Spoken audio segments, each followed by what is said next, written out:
Um ótimo dia a todos os estudantes, pesquisadores, conhecedores das escrituras e também um forte abraço àqueles que passam pela primeira vez no canal.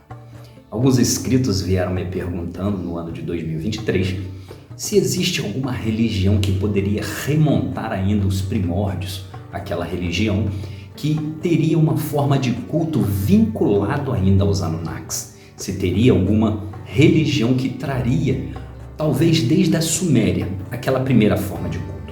Verdadeiramente, uma religião verdadeira não existe. Até porque religiões, seitas são coisas criadas pelo homem. E com o passar do tempo, os registros vão se modificando, as formas de culto sendo adaptadas, porque cada religião quer puxar, ela quer trazer como se fosse de uma autoria própria vindo do divino.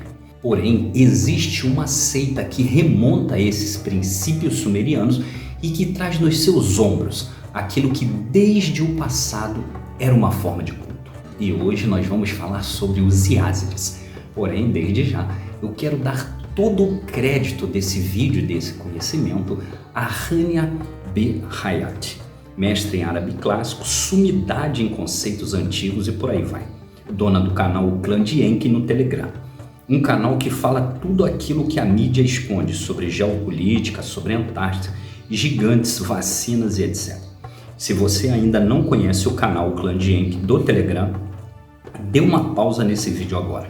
Corra até lá, assine o canal e você vai se surpreender. É simplesmente um canal no Telegram livre de qualquer religião, livre de qualquer pensamento unificado. Ele simplesmente traz todos os tipos de informação, seja ela religiosa, seja política, seja histórica, sem vincular a um único credo como verdade absoluta. Um canal 100% informativo e sem preconceito. Lembre-se, o preconceito existe através dos olhos da pessoa que vê e daquele conceito que essa pessoa formulou e pensa do que seja verdade para ela. E se você quer aprender árabe clássico e outras línguas do Oriente, entre em contato com Hania pelo Telegram. Fale que você é um inscrito do canal do Conhecimento das Escrituras e tenho certeza que ela te dará um desconto especial. Sendo assim, eu quero deixar bem claro para os inscritos dessa família maravilhosa do conhecimento que sem Hania B. Hayat, a matéria sobre os Iázides não iria no ar. Mas antes de entrarmos em qualquer detalhe, eu peço que se você não se inscreveu no canal, que se inscreva. Ative o sininho das notificações, deixe o seu joinha que é muito importante, compartilhe esse vídeo, se inscreva no Instagram, deixe ali a sua pergunta no direct, no WhatsApp ou aqui no YouTube. Eu me chamo Rony Leal, roda a vinheta.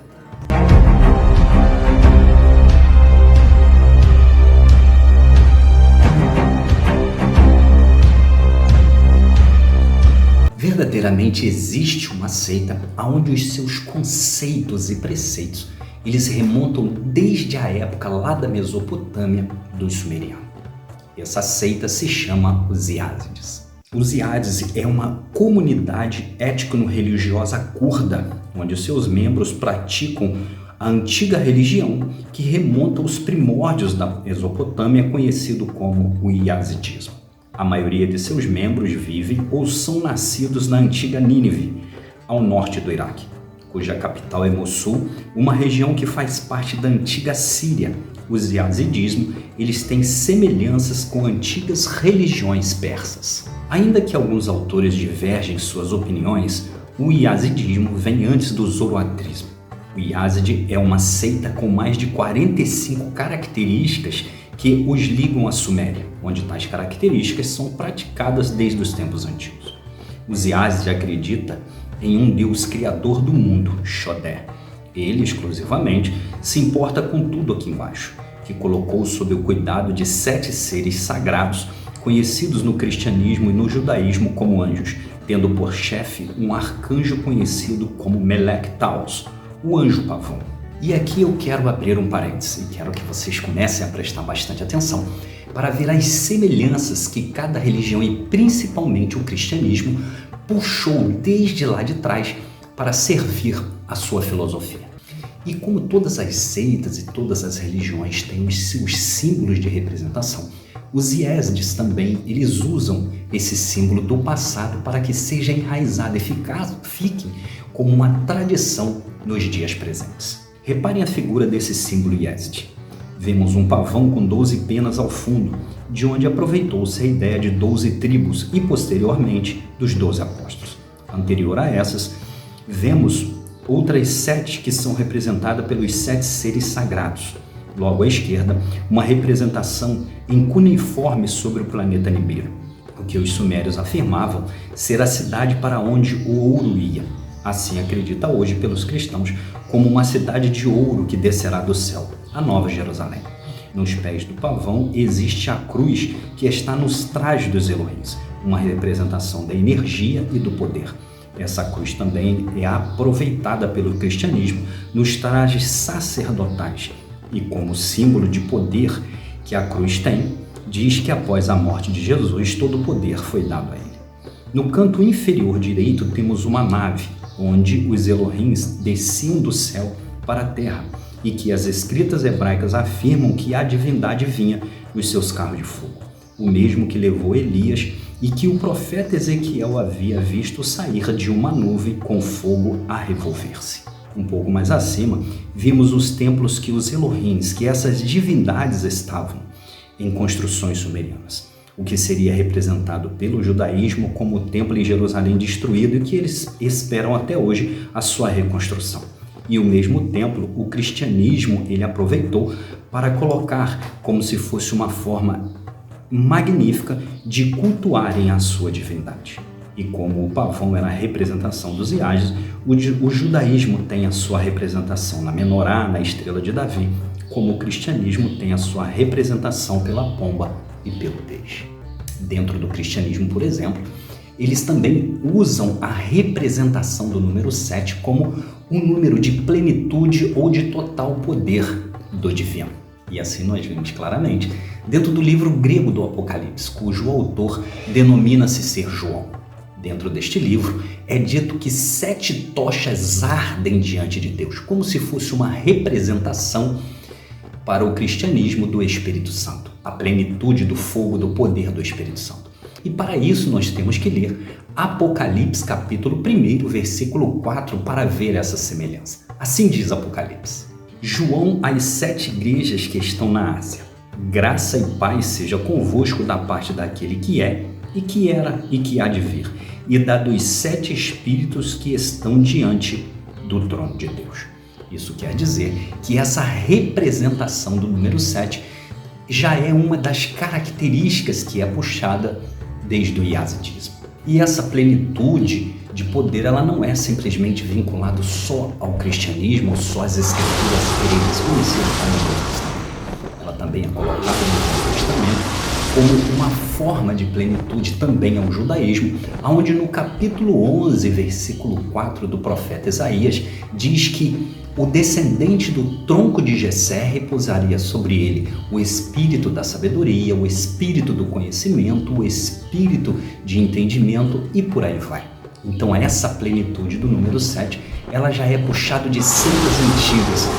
Pensa que as religiões ou seitas mais novas, elas cultuam ou simplesmente acreditam naquilo que foi revelado pela divindade. Não, são práticas e são conceitos puxados desde a época sumeriana para simplesmente uma mudança de característica, uma mudança de nome para servir ao seu próprio propósito. Os Iades reverenciam Tammuz Melech, aquele cuja natureza eleva os problemas mais delicados e, como não bastasse, algumas religiões os definem como adoradores de Satã.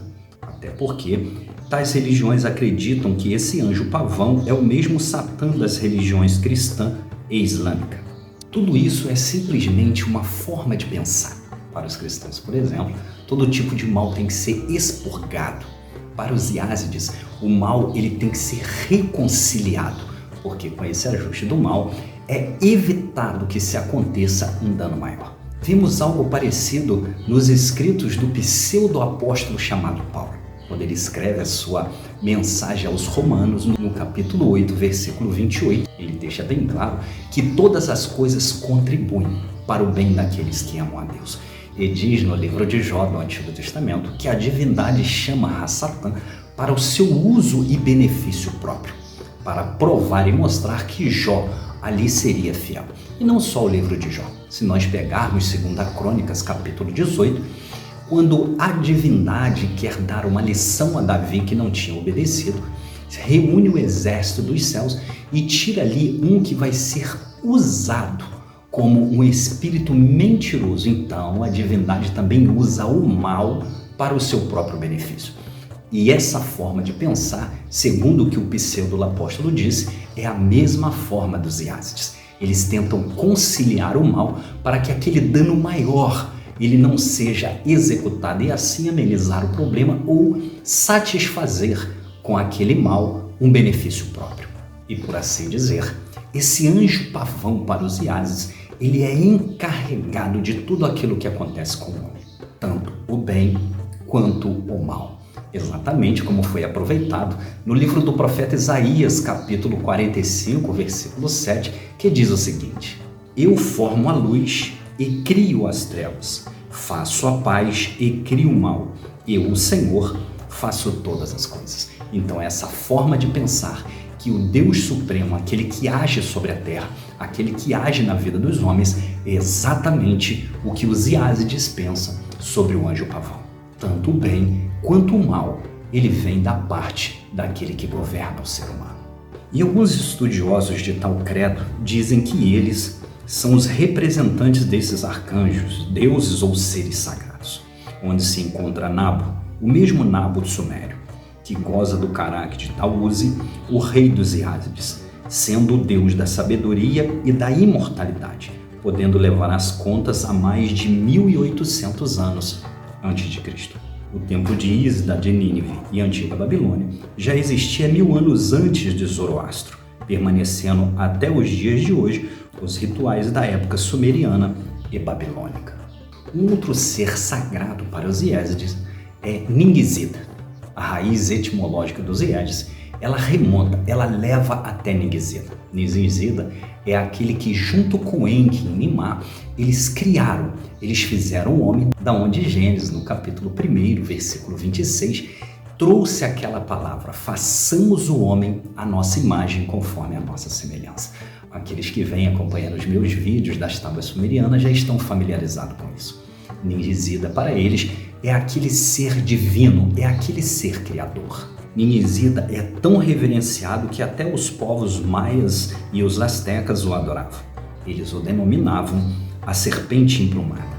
Seu primeiro livro é o Malaka, onde inclui todos os símbolos sagrados que ainda são consideradas umas das mais importantes da religião. Um dos símbolos sagrados é o fogo, porque Dumuzi, um dos filhos de Enki, costumava santificar o fogo e tinha seu próprio fogão de fogo sagrado, trazendo no livro um dos versos: no meu fogão sagrado e água fria derramou.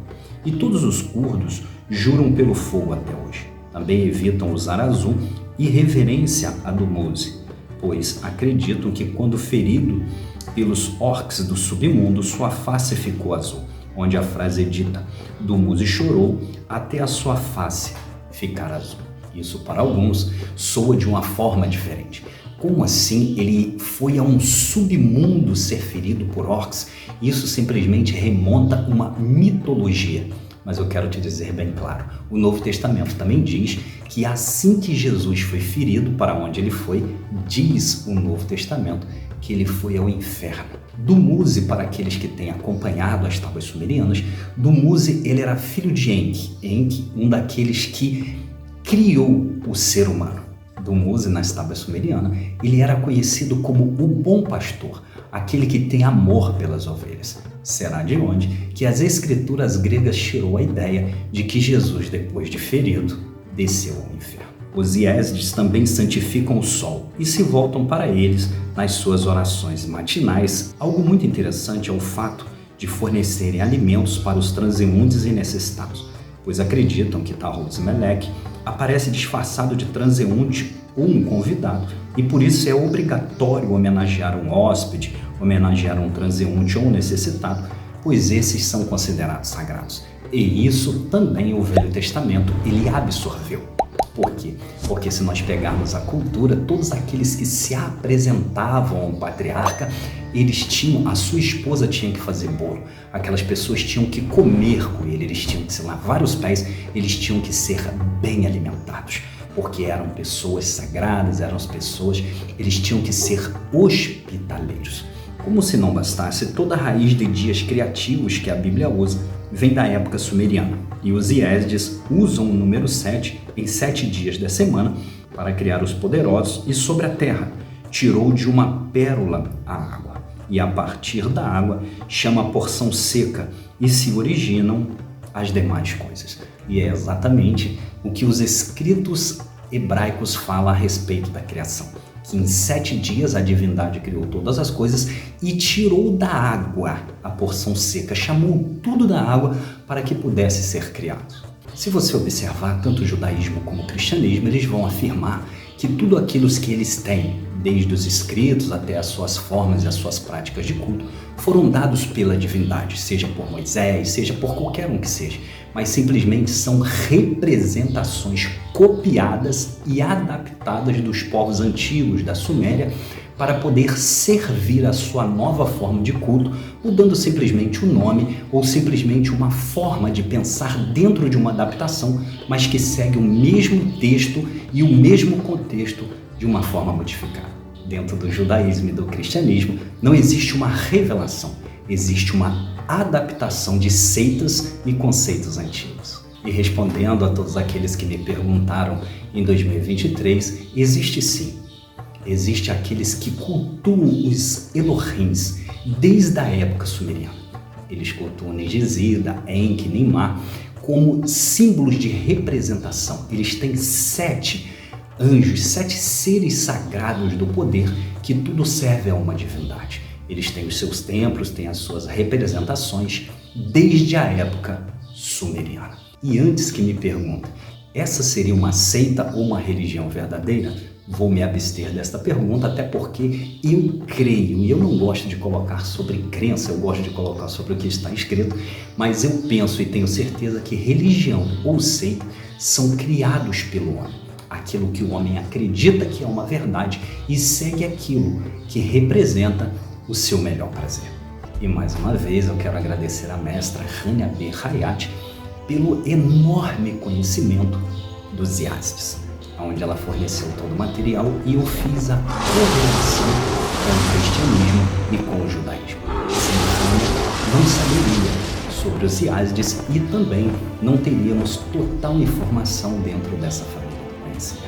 Se você ainda não acessou, se você ainda não assinou, se você ainda não faz parte do canal O Clã de Enki no Telegram, você está perdendo o total conhecimento que existe do povo mesopotâmio, do Iraque, da geopolítica e de tudo mais que a Índia não divulga. Assina lá, vale a pena. E com isso eu te peço que se você não se inscreveu no canal, que se inscreva, ative o sininho das notificações, dê o seu joinha que é muito importante, compartilhe esse vídeo e se inscreva no Instagram. Deixe ali a sua pergunta no direct, no WhatsApp ou aqui no YouTube. Eu me chamo Rony Leal, um grande abraço e até